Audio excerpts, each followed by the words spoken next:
30 दिसंबर 2015 की रात पंजाब के लिए किसी आम सर्द रात जैसी ही थी। ठंडी हवा बदन चीर रही थी और लोग गर्म कपड़ों में खुद को लपेटे हुए अपने अपने घरों में आराम फरमा रहे थे। लेकिन इस ठिठुरती रात के सन्नाटे में एक गहरी साजिश पनप रही थी। अपने खौफनाक मंसूबों के साथ हथियारों से लैस जैश ए मोहम्मद के 4 आतंकवादी पाकिस्तान से बॉर्डर को पार कर पंजाब के पठानकोट में दाखिल हो जाते हैं। ये आतंकी इतने चालाक थे कि इन्होंने भारतीय सेना की वर्दी पहन रखी थी, जिसे देखकर कोई भी एक बार के लिए धोखा खा सकता था।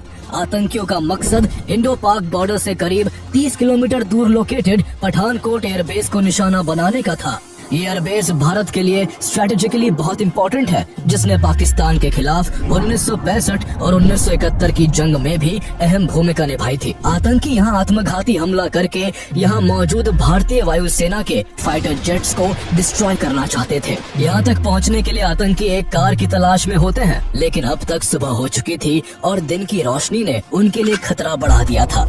इसलिए वो दिन भर जंगलों और झाड़ियों में छिपे रहे। जब 31 दिसंबर का दिन ढला तो अंधेरा होते ही वो फिर से बाहर आ गए और जानियाल रोड पर किसी गाड़ी के गुजरने का इंतजार करने लगे। रात करीब 9:30 बजे आतंकियों की नजर यहीं से गुजर रही एक इनोवा कार पर पड़ी, जिसे एकागर सिंह नाम के शख्स चला रहे थे। गाड़ी को जब आतंकियों ने रुकने का इशारा किया तो एकागर सिंह उनकी इंडियन आर्मी की ड्रेस को देखकर धोखा खा गए और उन्होंने खुशी खुशी गाड़ी रोक दी। जैसे ही गाड़ी रुकी, आतंकियों ने उनका मोबाइल छीन लिया और उनका गला काटकर उनकी बॉडी को वहीं पास के खेत में फेंक दिया। आतंकियों को जल्दी थी, इसलिए वो गाड़ी को बड़ी तेज रफ्तार से चलाने लगे। इसी जल्दबाजी में उनकी गाड़ी कुछ दूर जाने के बाद ही रावी रिवर ब्रिज के धूसी टर्न के पास खराब हो गई। इसके चलते आतंकियों को मजबूरन इनोवा कार वहीं छोड़नी पड़ी। वो थोड़ी दूर जाकर गन्ने के खेतों में छिप गए और यहाँ से किसी दूसरी गाड़ी के गुजरने का इंतजार करने लगे। रात के 11 बज चुके थे कि तभी आतंकियों की नजर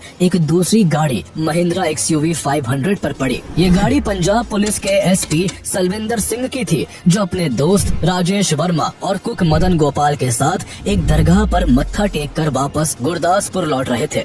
गाड़ी राजेश वर्मा चला रहे थे। जैसे ही वो कोरियन मोड़ के पास पहुँचे, आतंकियों ने उन्हें भी रुकने का इशारा किया। ये लोग भी उन आतंकियों की वेशभूषा को देखकर धोखा खा गए और उन्होंने भी उन्हें फौजी समझकर गाड़ी रोक दी। गाड़ी रुकते ही आतंकियों ने उन पर अपनी राइफलें तान दी और जबरदस्ती गाड़ी के अंदर घुसकर SP सलविंदर सिंह और उनके दोनों साथियों के हाथ पैर बांध दिए और उनके मोबाइल छीन लिए। उन्हीं के फोन से एक आतंकी ने पाकिस्तान में बैठे अपने आका काशिफ जान को फोन मिलाया और अपनी करंट लोकेशन की जानकारी देते हुए कहा कि उन्हें कार मिल गई है और वो जल्द ही टारगेट तक पहुंच जाएंगे। वो एयरफोर्स शब्द का बार बार जिक्र कर रहे थे, जिससे तीनों बंदी बने लोगों को इतना तो समझ आ गया था कि आतंकियों का मंसूबा इंडियन एयरफोर्स पर हमला करने का है। कहानी में आगे बढ़ने से पहले हम आपको बताते चले कि अगर आप एक बिजनेस ओनर है और रिसीट्स एंड ट्रैकिंग एक्सपेंसेस जैसी चीजों में उलझकर अपना कीमती समय बर्बाद कर रहे हैं, तो अब एक ऑर्गेनाइज सॉल्यूशन अपनाने का समय आ गया है। रिसीट केओस को गुड बाय कहने के लिए आप ओडो एक्सपेंसेस ऐप को यूज कर सकते हैं।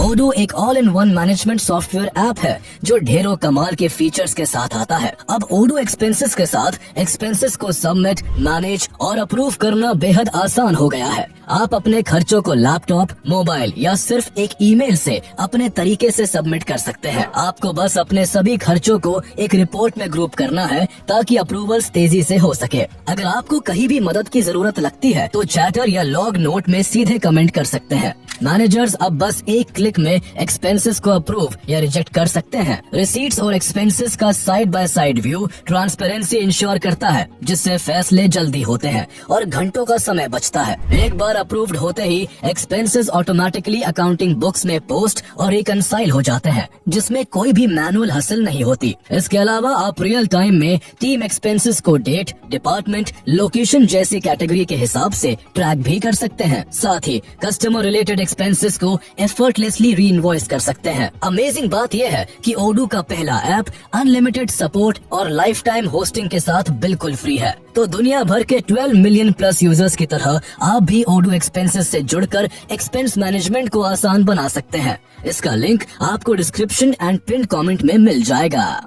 बात करने के बाद गाड़ी चलने लगी। चलती गाड़ी में ही आतंकियों ने उन तीनों को पहले तो लात घूंसों और राइफल की बट से खूब पीटा और फिर गुलपुर सिमली गांव के पास जंगल के इलाके में पहुंचते ही एसपी सलविंदर सिंह और कुक मदन गोपाल की आंखों पर पट्टी बांधकर उन्हें चलती गाड़ी से धक्का दे दिया। आतंकियों को अभी तक ये नहीं पता था कि जिनको वो फेंक रहे हैं उनमें से एक पुलिस वाला भी है। वो अभी तक यही समझ रहे थे कि गाड़ी राजेश वर्मा चला रहा था, इसलिए गाड़ी का मालिक वही होगा। इसी वजह से वो उसे अपने साथ ले गए। जैसे ही वो आगे बढ़े, सलविंदर सिंह और मदन गोपाल ने मौका देखते ही किसी तरह अपने हाथ खोल लिए और आंखों से पट्टी हटाकर गुलपुर सिमली गांव तक पहुंच गए। सलविंदर सिंह को आतंकियों की फोन की बातचीत से ये तो कंफर्म हो गया था कि वो चारों आर्मी वर्दी में पाकिस्तानी आतंकी है जो किसी बड़े हमले को अंजाम देना चाहते हैं। इसलिए गांव में घुसते ही उन्होंने किसी के फोन से तुरंत गुरदासपुर पुलिस कंट्रोल रूम को कॉल कर पूरी घटना की जानकारी दे दी, लेकिन किसी ने उनकी बातों पर यकीन ही नहीं किया। सलविंदर सिंह की इमेज उनके साथी पुलिस कर्मियों के बीच काफी खराब थी, इसलिए उन्होंने समझा कि सलविंदर पार्टी करके लौट रहा होगा और फिजूल की बातें बना रहा है। जब उन्हें किसी ने सीरियसली नहीं लिया तो सलविंदर सिंह ने 3:21 पर गुरदासपुर के एसएसपी को कॉल किया और उन्हें सारा माजरा बताया। उधर आतंकी लगातार राजेश वर्मा को पीट रहे थे और उसके फोन से पाकिस्तान में बैठे अपने हैंडलर से कांटेक्ट में बने हुए थे।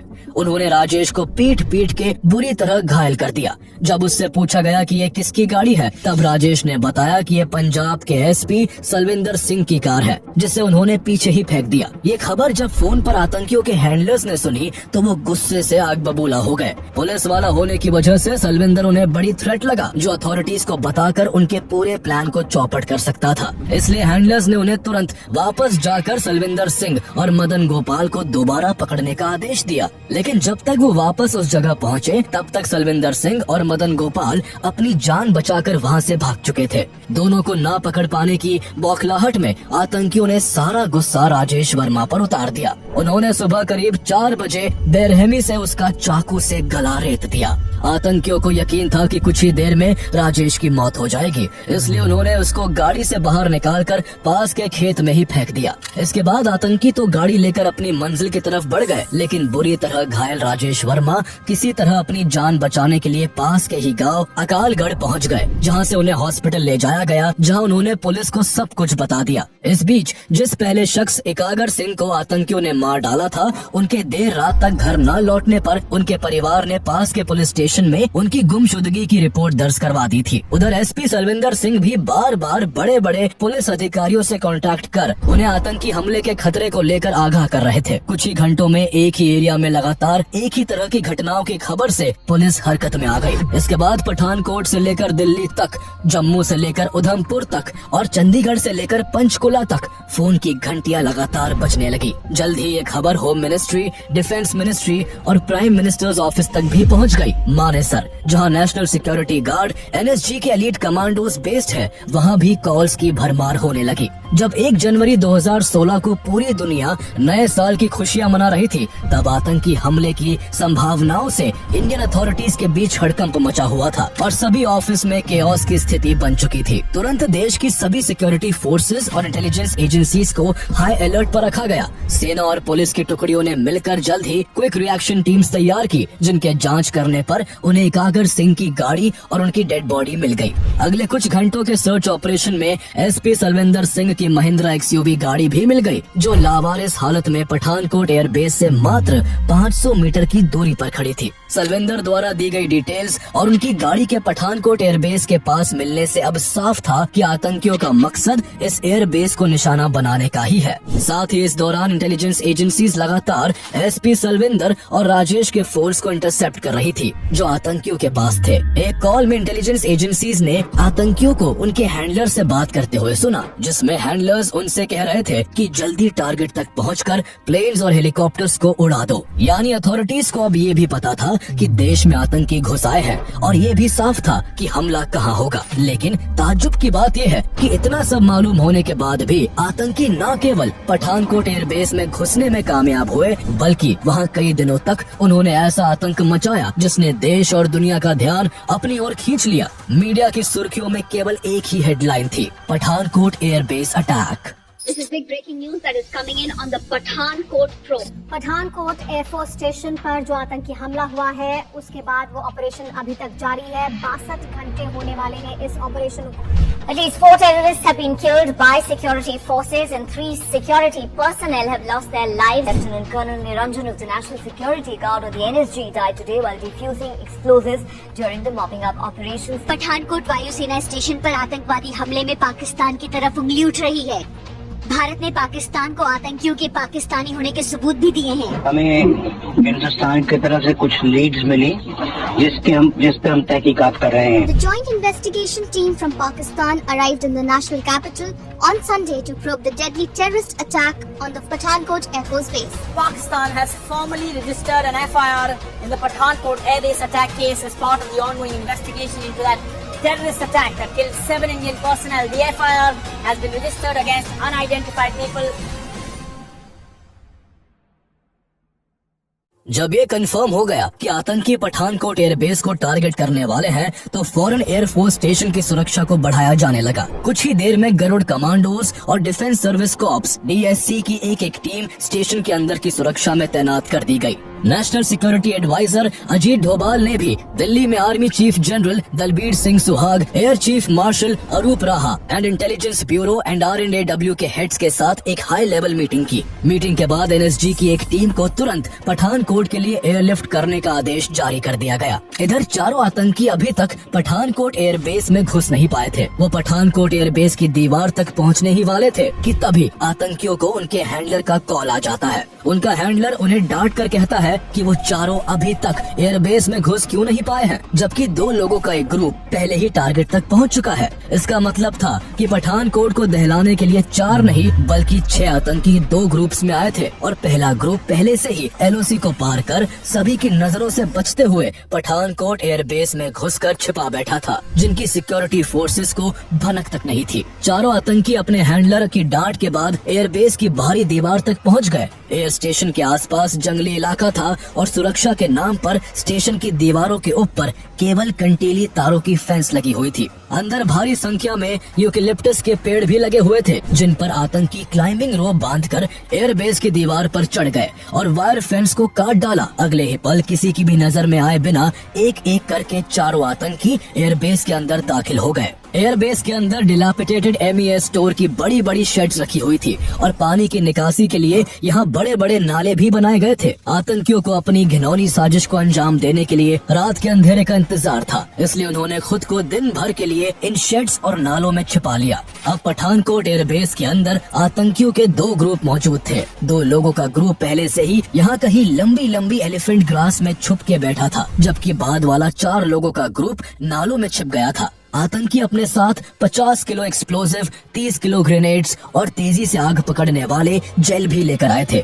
जिससे वो यहाँ के टेक्निकल एरिया तक पहुंचकर वहाँ स्टेशन्ड MiG-21 fighter jets, Mi-25 and Mi-35 attack helicopters, missiles और ड्रोन समेत सभी जरूरी चीजों को डिस्ट्रॉय कर सके। इधर पठानकोट एयरबेस के गेट के आसपास क्विक रिएक्शन टीम और DSC के जवान पोजीशन लेकर आतंकियों से भिड़ने का इंतजार कर रहे थे। उन्हें इस बात का जरा भी अंदाजा नहीं था कि वो जिन आतंकियों का गेट पर बेसब्री से इंतजार कर रहे हैं, वो पहले ही एयरबेस में घुस के बैठे हुए हैं। शाम तक यहाँ मेजर जनरल दुष्यंत सिंह की लीडरशिप में NSG के 160 कमांडोज की एक टीम भी आ पहुंची। सभी कमांडोज ने जल्दी जल्दी अपनी पोजीशन ले ली। अब उन्हें बस उन आतंकियों का इंतजार था जिन्हें मिट्टी में मिलाकर वो पाकिस्तान को संदेश देना चाहते थे कि जब भी कोई भारत की सीमा में गलत इरादे से दाखिल होता है, उसे उसकी कीमत अपनी जान देकर चुकानी पड़ती है। लेकिन आतंकी पूरे दिन बदबूदार नालों में चूहे की तरह दुबके रहे।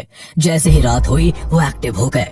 अब उन्हें सही मौके की तलाश थी। इसके बाद 4 आतंकियों वाला ग्रुप हमले को इनिशिएट करने की जिम्मेदारी लेता है। 2 जनवरी की रात के करीब 3 बजे चारों आतंकी नालों से बाहर निकल आए और टेक्निकल एरिया की तरफ बढ़ने के लिए गरुड़ कमांडोज पर हमला कर दिया। अचानक हुए इस हमले से कमांडोज जब तक संभल पाते तब तक आतंकी गोलीबारी और हथगोले फेंकते हुए DSC के मेस तक पहुंच गए। वहाँ एक्स आर्मी रेसलर जगदीश चंद चाय बना रहे थे। उन्होंने जैसे ही आतंकवादियों को देखा, वो फौरन अलर्ट हो गए। उन्होंने एक आतंकी से उसकी राइफल छीन ली और उसे वहीं ढेर कर दिया।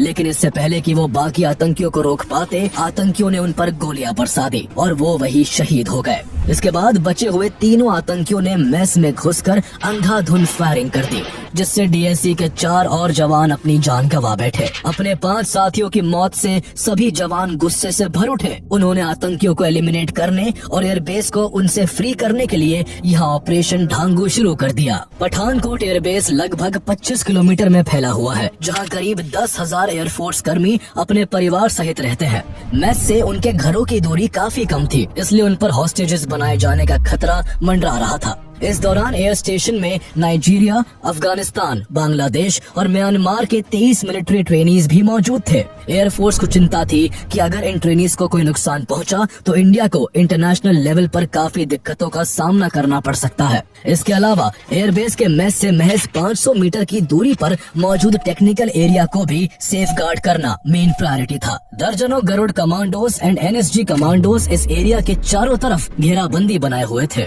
मेस के बाद आतंकी फर्नीचर वाली बिल्डिंग में छुपकर कमांडोज पर गोलीबारी करने लगे। उनके छिपकर हमला करने से भारतीय कमांडोज को काउंटर करने में मुश्किलों का सामना करना पड़ रहा था, इसलिए उनकी एग्जैक्ट पोजीशन का पता लगाने के लिए अनमैन्ड एरियल व्हीकल यानी यूएवी को उड़ाया गया। जब एनएसजी कमांडोज को उनकी पोजीशनिंग का अंदाजा हो गया तो उन्होंने रिटेलिएट करना शुरू किया।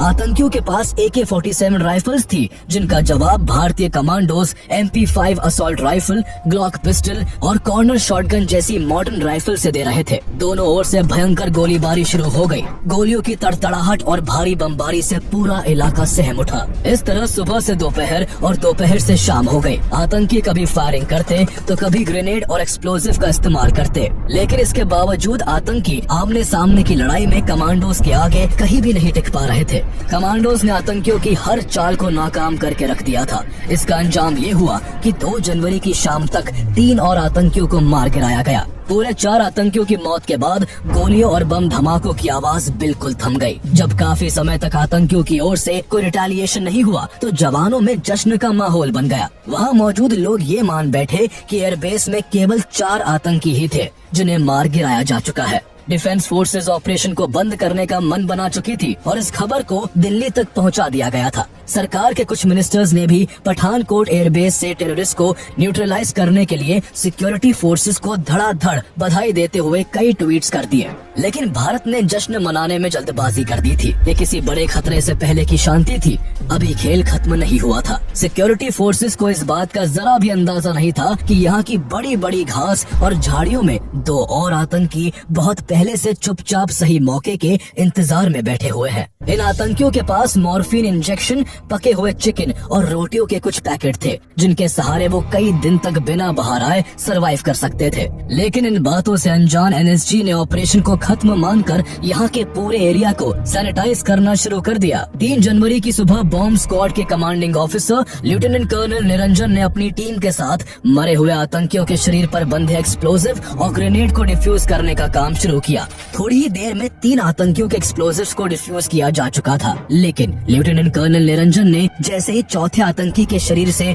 बम को डिफ्यूज करने की कोशिश की, आतंकी के शरीर पर लगा एक्सप्लोजिव ब्लास्ट हो गया। लेफ्टिनेंट कर्नल निरंजन ने बुलेट प्रूफ जैकेट पहन रखी थी, लेकिन धमाके की इंटेंसिटी इतनी ज्यादा थी कि उनकी जान नहीं बच सकी। इस विस्फोट से 5 अन्य कमांडोज भी बुरी तरह घायल हो गए। लेफ्टिनेंट कर्नल निरंजन के शहीद होने से पठानकोट एयरबेस एक बार फिर से सहम गया। इसी केओस का फायदा उठाकर अभी तक काफी समय से छिपे बैठे दोनों आतंकियों ने सुबह 10 से 11 बजे के आसपास एयरबेस के एक दूसरे ब्लॉक से अचानक जवानों पर गोलीबारी शुरू कर दी। इस ब्लॉक की पहली मंजिल पर 6 डिफेंस पर्सनल भी मौजूद थे। यदि आतंकवादी उन्हें हॉस्टेजेस बना लेते तो उनकी जान के बदले में वो भारत से बार्गेनिंग कर सकते थे, लेकिन किस्मत से आतंकियों को इसकी खबर नहीं थी, इसलिए उन्होंने इस ओर ध्यान नहीं दिया। उनका टारगेट टेक्निकल एरिया को तबाह करने का था। उनकी गोलीबारी से सभी जवान एक बार फिर से अलर्ट हो गए। साथ ही 80 कमांडोज की 2 और एनएसजी यूनिट्स को दिल्ली से पठानकोट एयरलिफ्ट किया गया।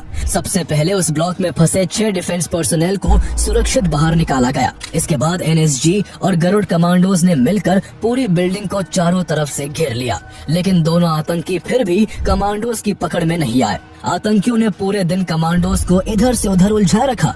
शाम हो चुकी थी और अंधेरा घिरने लगा था। ऐसे में जल्द से जल्द कार्रवाई करना जरूरी हो गया था। आखिरकार एनएसजी कमांडोज ने आतंकियों को रूम के अंदर ही कुचलने के लिए बस्टर टूल्स का इस्तेमाल किया और आतंकी जिस कमरे में छुपे हुए थे उसके दरवाजे उड़ा दिए। इसके बाद कमांडोज ने रूम के भीतर कैनन फायर किया, जिसकी चपेट में आकर दोनों आतंकी जल्द ही मारे गए। इन दोनों आतंकियों के खत्म होते ही पठानकोट एयरबेस पूरी तरह से सुरक्षित था, लेकिन कंट्रोल रूम इस सफलता की सूचना दिल्ली भेजने में इस बार जल्दबाजी नहीं करना चाहता था। एनएसजी कमांडोज ने एयरबेस के चप्पे चप्पे को खंगालना जारी रखा और लगातार कई घंटों की सर्च के बाद जब उन्हें सब कुछ सही लगा तो आखिरकार 5 जनवरी की दोपहर तक ऑपरेशन बंद कर दिया गया। बेशक 6 के 6 आतंकियों को मिट्टी में मिलाकर और टेक्निकल एरिया को सेफ रखकर भारत ने आतंकियों का प्लान फेल कर दिया था, लेकिन इसके लिए देश के 7 जवानों को कुर्बान होना पड़ा था। इनमें से गरुड़ कमांडो गुरसेवक सिंह भी थे, जिनकी शादी को मात्र 45 दिन ही हुए थे। अपने जवानों की शहादत से पूरा देश शोक में डूबा हुआ था। सरकार इस हमले के लिए जिम्मेदार एक एक आतंकी को बेनकाब करना चाहती थी। इसलिए जब पठानकोट एयरबेस में आतंकियों को न्यूट्रलाइज करने के लिए जवानों का ऑपरेशन ढांगू चल रहा था, उसी दौरान पंजाब पुलिस एसपी सलविंदर सिंह और उसके दोनों साथियों राजेश और मदन गोपाल से पूछताछ कर रही थी। पुलिस जानना चाहती थी कि जिन आतंकियों ने एकागर सिंह को गला काट कर मार डाला था, उन्होंने सलविंदर को आखिर कैसे इतनी आसानी से छोड़ दिया। सलविंदर सिंह की इमेज पहले से ही पुलिस महकमे में खराब थी। वहीं उन्होंने इंटेरोगेशन के दौरान भी कई बार अपना बयान बदला, जिस कारण पुलिस को उन पर शक था। हालांकि बाद में उन्हें इस हमले से क्लीन चिट दे दी गई। इसके बाद इस हमले की जांच का जिम्मा नेशनल इन्वेस्टिगेशन एजेंसी यानी एनआईए ने संभाला। एनआईए ने पूरे पठानकोट एयरबेस की काफी बारीकी से जांच की, जिसमें एनआईए की टीम को एयरबेस के वेस्टर्न साइड से फेंस कटर, रोप, वूलन कैप और ग्लव्स मिले, जिसके सहारे आतंकियों ने एयरबेस में घुसपैठ की थी। एनआईए को नाले में कुछ जूतों के निशान भी मिले, जो मारे गए आतंकियों के जूतों से मेल खाते थे। साथ ही एजेंसीज ने आतंकियों की कॉल्स को इंटरसेप्ट करके पता लगाया कि सभी आतंकी पाकिस्तान से आए थे और इस पूरे हमले की योजना जैश-ए-मोहम्मद के सरगना मौलाना मसूद अजहर और उसके भाई मुफ्ती अब्दुल रऊफ असगर ने बनाई थी। हमले के दौरान उन्हें पाकिस्तान से काशिफ जान गाइड कर रहा था और उनकी 6 महीनों तक भावलपुर में अशफाक अहमद और हाजी अब्दुल शकूर ने ट्रेनिंग करवाई थी। जैश-ए-मोहम्मद ने उन 6 आतंकियों की मिलिट्री जैसी सख्त ट्रेनिंग के बाद पठानकोट एयरबेस को दहलाने के लिए एक आत्मघाती मिशन पर भेज दिया था। लेकिन जैश-ए-मोहम्मद का मकसद इस तरह केवल भारत के एयरबेस को नुकसान पहुंचाने का नहीं था, बल्कि जैश इस बार एक तीर से 2 निशाने लगाना चाहता था। दरअसल उस समय भारत और पाकिस्तान अपने संबंधों को संभालने में लगे हुए थे। इस हमले से केवल 6 दिन पहले ही 25 दिसंबर 2015 को नरेंद्र मोदी काबुल से लौटते वक्त अचानक से पाकिस्तान के लाहौर जा पहुंचे थे और पाकिस्तानी प्राइम मिनिस्टर नवाज शरीफ से मुलाकात की थी। नरेंद्र मोदी इस दौरान लाहौर में शरीफ के पाकिस्तान समारोह में भी शामिल हुए थे। ये 2004 के बाद पहला मौका था जब भारत के प्राइम मिनिस्टर ने पाकिस्तान का दौरा किया था। नरेंद्र मोदी ऐसा करके सालों से बिगड़ते रिश्ते को फिर से पटरी पर लाना चाहते थे, लेकिन इस तरह दोनों देशों की नजदीकियों को जैश-ए-मोहम्मद ने अपने एग्जिस्टेंस के लिए एक बड़े खतरे के रूप में देखा। इसलिए उसकी इस अटैक की साजिश का मकसद भारत की एयर पावर को कम करने के साथ साथ भारत और पाकिस्तान के बीच उभर रही दोस्ती पर चोट करना था। इस अटैक में जैश-ए-मोहम्मद का हाथ होने की वजह से इंडिया पाकिस्तान के बीच जो शांति की राह बन रही थी वो टूट गई और भारत ने किसी भी तरह की पीस टॉक्स को तुरंत पोस्टपोन कर दिया। इंडिया ने पाकिस्तान पर टेररिज्म के खिलाफ एक्शन लेने का प्रेशर बनाया, जिसके चलते पाकिस्तान ने कुछ कार्रवाई भी की और जैश-ए-मोहम्मद के कई मेंबर्स को अरेस्ट कर लिया। मसूद अजहर को प्रोटेक्टिव कस्टडी में रखा गया, हालांकि उसे कहाँ रखा गया है इसकी जानकारी किसी को नहीं दी गई। आगे चलकर इनसफिशिएंट एविडेंस का हवाला देकर पाकिस्तान ने मसूद अजहर को रिलीज कर दिया, जिससे भारत की नाराजगी और बढ़ गई। भारत ने जब पाकिस्तान पर और प्रेशर डाला तो पाकिस्तान ने हमले की जांच के लिए मार्च 2016 में अपनी एक 5 सदस्यीय जॉइंट इन्वेस्टिगेशन टीम को भारत की परमिशन से पठानकोट भेजा। 3 दिन तक पाकिस्तान की इन्वेस्टिगेशन टीम ने यहाँ से कई एविडेंस कलेक्ट किए और इस दौरान कुछ विटनेसेस के स्टेटमेंट्स भी रिकॉर्ड किए। इसके बाद अपनी जांच पूरी करके ये टीम वापस पाकिस्तान लौट गई। पाकिस्तान पहुँचते ही इस टीम में शामिल लोगों ने अपना असली रंग दिखाना शुरू किया और ये दावा किया कि ये अटैक इंडिया द्वारा किया गया फॉल्स फ्लैग ऑपरेशन था, जिसका मोटिव केवल पाकिस्तान को बदनाम करने का था। जब पाकिस्तान की जॉइंट इन्वेस्टिगेशन टीम ने पठानकोट अटैक की इन्वेस्टिगेशन के लिए इंडिया आने का प्रपोजल दिया था, तो दोनों देशों के बीच ये म्यूचुअली डिसाइड हुआ था कि उनकी विजिट के बाद NIA की भी एक टीम पाकिस्तान आकर इसकी इन्वेस्टिगेशन करेगी। लेकिन इसके बाद पाकिस्तान ने भारत को जांच का भरोसा तो दिया, लेकिन बाद में पाकिस्तान अपने वादे से मुकर गया। इसको लेकर then foreign minister Sushma Swaraj ने पाकिस्तान की कड़ी आलोचना करते हुए कहा था कि जब तक पाकिस्तान पठानकोट अटैक पर कॉन्क्रीट स्टेप्स नहीं उठाता, तब तक दोनों देशों के बीच कोई भी डायलॉग संभव नहीं होगा, क्योंकि टेररिज्म और पीस टॉक दोनों एक साथ नहीं चल सकते। हालांकि पाकिस्तान ने फिर भी कोऑपरेट नहीं किया। भले ही पाकिस्तान के कोऑपरेट ना करने से इंडियन गवर्नमेंट का रुख उसकी तरफ फिर से सख्त हो गया था, लेकिन इस पूरी सिचुएशन में इंडियन सिक्योरिटी सिस्टम की लापरवाही को लेकर भी सवाल उठ रहे थे। हमले के पहले तक पठानकोट एयरबेस की सुरक्षा काफी कमजोर थी। एयरबेस की दीवार के चारों ओर गश्त के लिए कोई सड़क नहीं थी और उसकी दीवार कई जगह से सिविलियंस के मकानों से सटी हुई थी। हैरानी की बात यह थी कि इसके बावजूद एयरफोर्स ने इस एयरबेस के आसपास एनक्रोचमेंट रोकने का कोई प्रयास नहीं किया था, जिस कारण आतंकियों द्वारा यहाँ किसी भी वक्त एक बड़ा हमला पॉसिबल था। भारत की इंटेलिजेंस एजेंसीज महीनों से भारत पर कोई बड़े आतंकी हमले की आशंका जता रही थी और हमले से कुछ महीने पहले तक भारत में पाकिस्तानी इंटेलिजेंस एजेंसी ISI के कई एजेंट्स अरेस्ट किए जा चुके थे। पठानकोट हमले से केवल एक महीने पहले BSF के हेड कांस्टेबल अब्दुल रशीद को ISI के लिए जासूसी करने के जुर्म में दिल्ली पुलिस ने जम्मू एंड कश्मीर से अरेस्ट किया था। अब्दुल रशीद और उसके रिलेटिव कफायतुल्लाह खान कई महीनों से ISI के कांटेक्ट में थे और अरेस्ट होने से पहले दोनों भारतीय सेना की कई इंपॉर्टेंट इंफॉर्मेशन ISI को दे चुके थे। इसके अलावा शेख मोगल और मोहम्मद एजाज को भी कोलकाता और मेरठ से ISI के लिए जासूसी करते हुए पकड़ा गया था, जबकि दिसंबर 2015 में पोखरण से ex army man Govardhan Singh भी पकड़ा गया, जो सालों से भारतीय डिफेंस फोर्स की इंपॉर्टेंट इंफॉर्मेशन ISI तक पहुंचा रहा था। इसके अलावा पठानकोट हमले से पहले एयरमैन रंजीत KK को भी दिल्ली पुलिस की क्राइम ब्रांच, मिलिट्री इंटेलिजेंस और एयरफोर्स की एक यूनिट ने अपने जॉइंट ऑपरेशन के जरिए भटिंडा एयरबेस से ISI के लिए जासूसी करने के जुर्म में अरेस्ट किया था।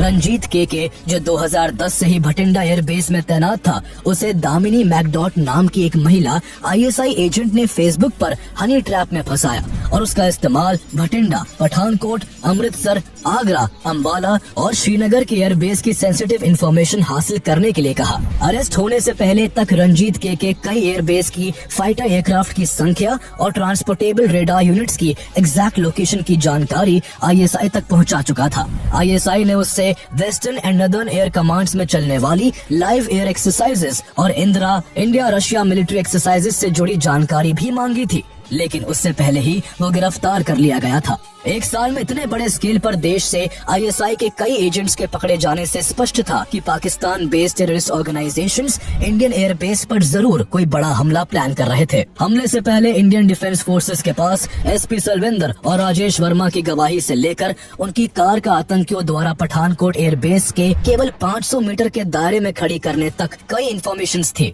लेकिन इसके बावजूद आतंकी पठानकोट एयरबेस की सुरक्षा में सेंध लगाकर घुसने में सफल हो गए थे। बाद में मिनिस्ट्री ऑफ होम अफेयर्स ने इस हमले की जांच के लिए एक स्टैंडिंग कमेटी बनाई। कमेटी ने भी पठानकोट एयरबेस को विजिट करके अपनी रिपोर्ट में इंडियन डिफेंस फोर्सेस की लापरवाही को लेकर फटकारा। स्टैंडिंग कमेटी का कहना था कि अगर सेंटर इस मामले को गंभीरता से लेता और इंटेलिजेंस एजेंसीज ने सही तरीके से काम किया होता, तो आतंकी कभी एयरबेस में घुस ही नहीं पाते। कमेटी ने आगे कहा कि इतने टेरर अलर्ट्स के बावजूद आतंकियों का पठानकोट एयरबेस में घुसना और वहां गोलीबारी करना इंटेलिजेंस एजेंसीज और सिक्योरिटी फोर्सेस के बीच के लैक ऑफ कोऑर्डिनेशन को दर्शाता है। सिक्योरिटी एजेंसीज ना तो समय रहते खतरे को भांप सकी और न ही तेजी से एक्शन ले सकी। हालांकि आतंकियों के एयरबेस में घुसने के बाद भारतीय जवानों ने उनका सामना काफी अच्छे से किया। जवानों की वजह से जैश ए मोहम्मद के आतंकी एयरबेस के टेक्निकल एरिया तक नहीं पहुंच पाए थे, जिस वजह से एयरफोर्स का बड़ा नुकसान होते होते बचा था। जैश ए मोहम्मद का ये मंसूबा भले ही नाकाम रहा, लेकिन वो जो दरार भारत और पाकिस्तान के बीच चाहता था, वो दरार इस हमले के बाद दोनों देशों में फिर से आ चुकी थी। जैश ए मोहम्मद यही नहीं रुका, बल्कि इस हमले के केवल 8 महीने बाद उरी अटैक और करीब 3 साल बाद पुलवामा अटैक को अंजाम देकर उसने दोनों देशों के बीच तनाव की एक गहरी खाई खोद दी।